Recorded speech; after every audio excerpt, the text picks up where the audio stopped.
हा आहे माझ्या कोकण कोस्टल बाईक राईडचा 5वा आणि शेवटचा दिवस आणि या दिवसाची सुरुवात होते ती मालवणच्या छत्रपती शिवाजी महाराजांच्या पदस्पर्शाने पावन झालेल्या सिंधुदुर्ग किल्ल्यापासून।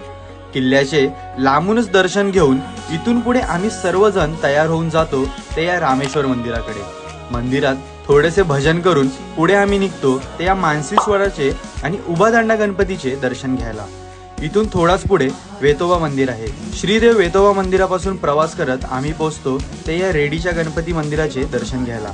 बाप्पाचे दर्शन घेऊन आमची स्वारी जाते ती या 365 खेड्यांचा अधिपती आणि कोकणातला राखणदार असलेल्या श्रीदेव उपरलकर देवस्थानाकडे। आणि काही अशा प्रकारे इथेच आपल्या या प्रवासाचा शेवट होतो।